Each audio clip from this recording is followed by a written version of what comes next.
So a common question I get asked is how far from the golf ball should you stand at address? Now, in the video, I'm going to talk about obviously distance from the ball with the clubs when the ball's on the ground, but also with driver, which is a little bit different. I'm going to talk about the mistakes I see amateur golfers make and what the best players in the world do at address and during their swing to really maximize their ball striking. So, distance from the golf ball. Obviously, the three options are we could be too far away, too close, or just the right amount, which sounds obvious, but it's how we find the right amount of distance from the golf ball that's actually going to help us be consistent with how we hit the ball.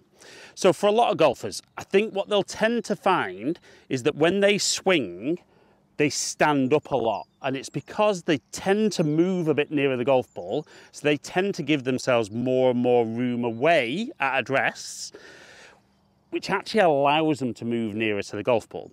So I want you to kind of ignore what you've done in the past, and all I want you to do is pop your hands on the club, get that club nice and square, and then I want you to feel that the weight's very much over the arches of the feet, and you're just going to get the club about waist height and lean forward until the club touches the ground, and you soften the knees. And there should be about 1.5 hands widths from the hands to the thighs.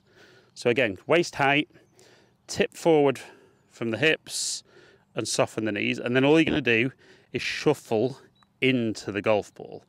Now, once you're in that position there, we should see that from the shoulders, pretty much over the feet. So you're over the foundations there, so we've got something to swing on top of. Now, as a general rule, I think most club golfers, amateur golfers that I see, don't go through that routine. What they tend to do is they know that they want to get down to the golf ball, so they get far too crouched over. The weight's very forward in the feet, and there's a big gap here. So what they'll tend to do from there is they're moving forward, early extending, those hips going towards the golf ball, and they lift up, they top it, thin it, maybe that dreaded one off the hosel.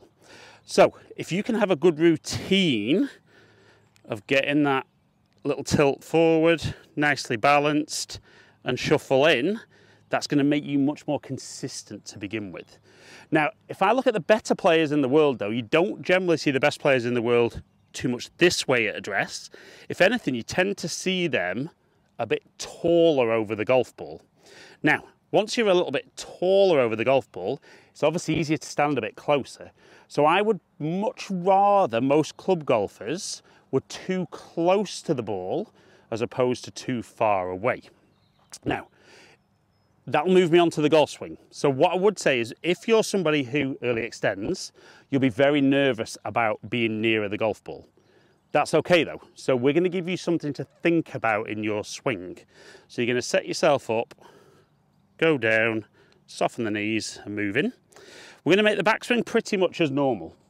But as you start to swing down, you're going to feel like that front foot tries to push into the ground that way. So like the ball of the foot pushing that way into the ground, and you'll see that'll get that lead hip going back and creating room to swing the hands and arms into, not hips going towards the ball, weight in the toes and overbalancing this way. So it's definitely that feel of once you're good at address, pushing that foot, that lead foot into the ground. So from face on, we're there, back, and we can see actually what it creates is as the hip goes back, you stay down over the shot, not lifting through the ball. But it all starts with finding that correct distance with wedges, irons, hybrids, fairway woods. From there, lean forward, soften the knees, and shuffle into the golf ball. And if you get that right, all your shots from the ground or a tiny tee, you're going to see a much better strike, a much more consistent delivery, and therefore a much more consistent result. Now, obviously a lot of golfers struggle with the shots from the ground, but then when we get this club in the hand, all kinds of disasters occur. So there's a little bit of a difference with driver. So because the golf ball's in the air and the shaft's much longer, if I were to go through that same setup routine of leaning forward to the golf ball, we can see I'm naturally going to be much taller. Now the tendency is if I let my arms just hang from there, you can see how they'd be way too close to my body.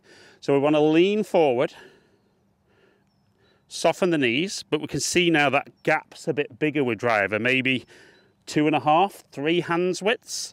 And then from there, we're also going to put just that tiny little spine tilt away to help with the delivery of the golf club.